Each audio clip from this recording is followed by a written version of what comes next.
This is adobo. Well, sort of. It's adobo flakes, and it's kind of just one of the many different versions of this classic Filipino staple. Merong adobong baboy, adobong manok, adobong pusit, pati adobong kangkong meron din. You can practically adobo anything. Fun fact, yung word na adobo actually comes from the word adobar in Spanish, which means to pickle or to marinate. And even though the name is Spanish, adobo has its roots in pre-colonial times. Now, with so many different versions and recipes of this dish, I was wondering, paano ba naging national dish natin yung adobo? So I called up 5 of my foodie friends so that we could discuss if adobo truly deserves the title of the Philippine national dish. I'm Hans, and this is Ekasi Pinoy.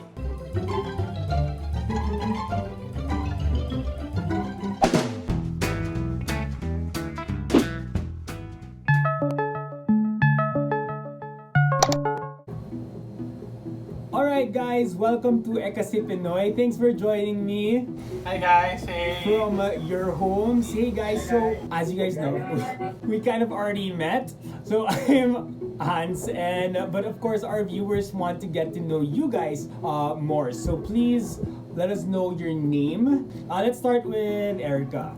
Hi guys, I'm Erica. I'm an events host and a dancer. I'm the #1 fan of Kathyel. Woo! And I'm the Viva Raketera na ata ng taon. My favorite quarantine dish would have to be caramelized spam silog. Hindi ko alam pero super nako-comfort ako kapag yun ang kinakain ko. Let's go! Hey, what's up guys? I'm Gio Kawachi. I'm a chef, a part-time TVC model, and a part-time host, and also a full-time cutie. Joke, ayun. My favorite quarantine dish, siguro so far, ang lagi ko lang naging comfort food this past quarantine is Lucky Me. So I've been eating pancit canton. Normally what I do is try to make it different naman. So I put sometimes steaks, chicken nuggets, or whatever I get into it. So basically it's an enhanced Lucky Me dish. So yun. What's up guys, I'm Lorenzo Tan. I am the co-owner of Chili Chico's Mexican Kitchen and the host of All of the Sauce, my recently started food blog. My favorite dish over this quarantine has to be, I've been making a lot of Taiwanese pork chop. Yung parang delicious kitchen. I've been frying a lot of pork chop here at home. So yeah, that's what I've been up to. I'm Jana. I'm Ed. And we are professional dancers, choreographers, and fitness instructors. In this quarantine would probably be so ube pandesal, sushi bake, Oh my god, we're so basic! and syempre, sobrang na-miss namin and we've been trying to cook it ourselves, gyudon. Since sobrang sarap niya, gyudon talaga. Well, I love that, everybody's been trying all these different trends, especially the ones that came out during the lockdown. Syempre, alam natin, everybody's been online, so everybody's just sharing, their ideas and trying new things out. But as, trendy as things get, some things will always remain a classic, which is what we're gonna be talking about today. Alam niyo na ito, we're gonna be talking about adobo. Okay, so I'm assuming everybody has had adobo and has some sort of feelings about it right off the bat. How do you feel about it? 1 to 10, 1 being the lowest, 10 being the highest. Because, you might not think it, but some people don't like adobo. So just adobo in general, how do you feel? Let's start again with Erica, Miss Erica. 9 out of 10 ang adobo for me. Especially chicken adobo. I love chicken adobo. Woo! For me, it's a 10. I mean, I think it's adobo lang yung pwede kong kainin na hindi ako mag-asawa. Like any varieties of adobo for the whole week, I don't mind eating it. So it's a 10 for me. Well, same din naman kami. We'd have to rate it 9 out of 10 kasi yan yung tipong ulam na if it's the dish sa bahay, that's the only thing we're gonna eat in all All of meals. it, yeah. So, breakfast, Lunch. lunch, dinner, midnight snack, kahit the day after, initan lang, adobo's okay. Top tier is chicken. Chicken adobo for the win! Okay guys, so you all have your different, the way you feel about adobo. For you guys, ano yung super perfect adobo? Let's start with Gio. Since, you're the chef, here we want to know your professional opinion. Feeling ko ito yung perfect adobo bowl for me.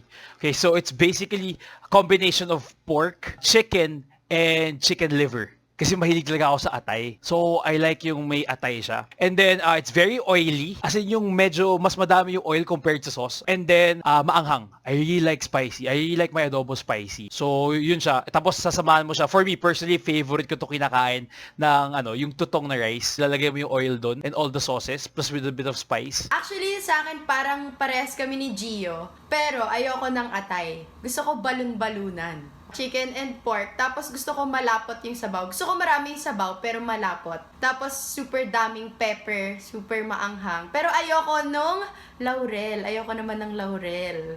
Tapos gusto ko merong boiled egg. Oh. I love pork also, pork and chicken in one dish. Pork and chicken adobo. Siya, chicken lang. But then, yung sa house kasi namin, for me yung perfect because nakahiwala yung sauce na very malapot and oily. Yeah, sobrang good. Tapos yung meat naka-fry siya or it's not super fried, parang niluto pa so medyo mas nasa crispier side. Hindi namin siya pinapagsama until we eat it na mismo. It's more on the sour side, hindi siya yung matamis na side. It's on the oilier side and then scrambled egg. Joke, boiled egg. Tapos kaning lamig, yun, rice na malamig. Hindi. Why? I don't know, kasi mainit na yung sabaw ko eh. So if kumain ka pa ng hot rice, di mo na may enjoy. Okay, mine is different. If I were to die and go up to heaven and see God and He would give me the ultimate adobo, for me it would be chicken adobo flakes with a pero pork sauce kasi gusto ko din malapot.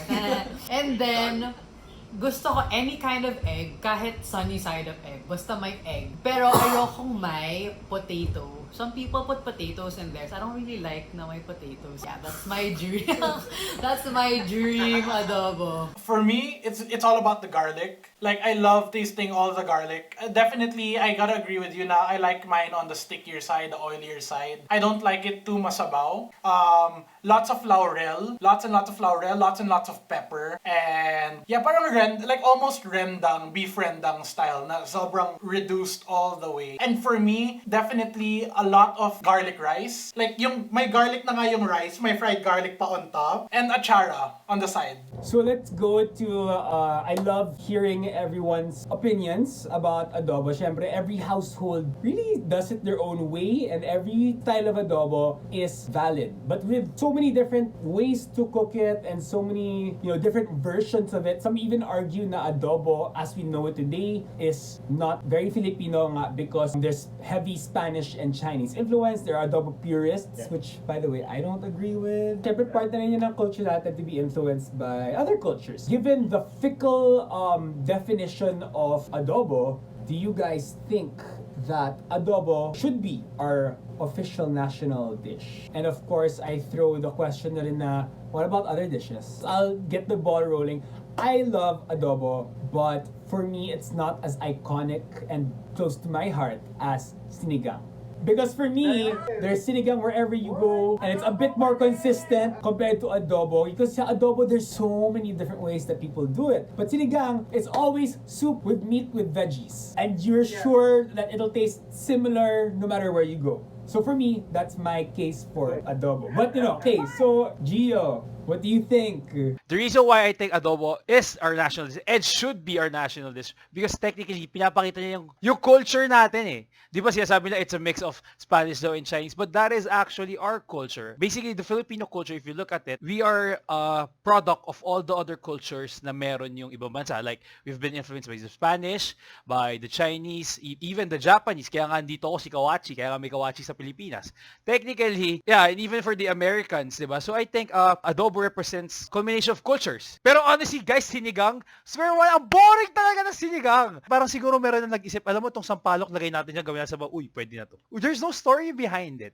That's how I see it. But maybe, I mean, I might be wrong. But I want to hear your side too, di ba? Sinigang is my perfect 10. I have to say, like, that's what I was waiting for. Sinigang is my perfect 10. But here's the thing. I do really love the point na adobo really represents us as a country. That's a very strong point. But my argument for a national dish is, you should be able to go anywhere in the Philippines and order it, and it'll just be varying degrees of excellence. If you order adobo in somewhere in Makati versus somewhere in QC versus somewhere in Taguig, dun pa lang, you could have like 20 different kinds of adobo within NCR pa lang, within Metro Manila. And then you go pa to the provinces and everyone has their own little styles. I grew up having two rivaling kinds of adobo in my household. The Bacolod style and the Batangas style. And definitely, it's different every single time. I think if you're going to call something a national dish, it should be something that if you took someone anywhere, they'd get to try it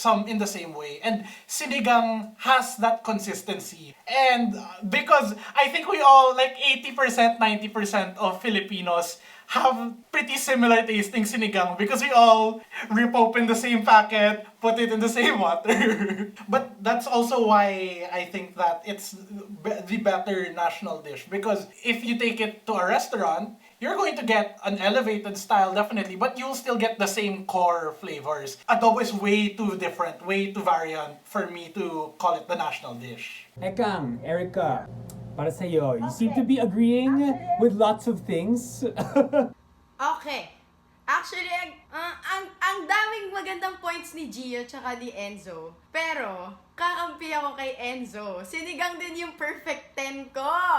Kasi, for something to be national nga, gusto ko din yung point ni Enzo na kahit saan mo pa siya tikman, kahit sino magluto, kahit sabihin medyo iba yung lasa niya, parang andun yung foundation. Wow, foundation! Parang malalasahan mo pa rin yung, oh, eto yung sinigang, ganon. Pero agree din naman ako na hindi natin dapat i-disregard na parte ng culture natin yung adobo. Kasi naniniwala pa rin ako na kapag hindi ka pinagluto ng nanay mo ng adobo, baka hindi ka mahal ng nanay mo. Parang ganon. So, for me, hindi adobo yung national, pero hindi siya dapat alisin sa kultura ng Pilipino. Pero sinigang pa rin yung 10. Haha, yun lang.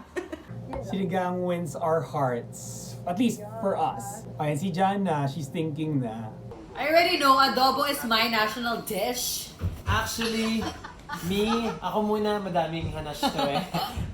If I'm sitting on a table, tapos may sinigang and adobo, I'd go first sa sinigang. Just cause for me, it's more memorable. But I'd still honor adobo as our national dish. Just cause it has a deeper culture and history in terms of being our national dish. But me personally, I'm going straight to that sinigang dish and get my bowl and just sip on the soup. Kasi lalo na pag sinigang na hipon, oh my God, nakakabaliw. So my national dish is adobo. And I did not have the same justifications as Gio, but I loved what he said about it. Like, I love adobo, and I think that it's just so bagay to be our national dish because bagay siya breakfast, lunch, and dinner. And I don't know, I just feel like it just super represents us. Pati yung kulay natin, very moreno, pati adobo moreno din. You know what I mean? Like, but I don't know, for me, it's just like having a bowl of adobo. It's just so Pinoy. Alright guys, so parang there's mixed opinions from everyone, but obviously we all really love adobo still. Thank you guys for sharing your opinions. I hope that our audience learned a little something today. If you're watching from wherever you are actually, let us know in the comments where you're from in the Philippines, and if you're in North America right now, where you are based right now, and let us know, what do you think about adobo? Do you think that it should be our national dish? And thank you guys for joining me today. Once again, this has been our talk about adobo. Please sound off in the comments. Don't forget to like. Watch out for our next episode. Once again, I'm Hans, and this has been Eka si Pinoy. Bye guys! Bye!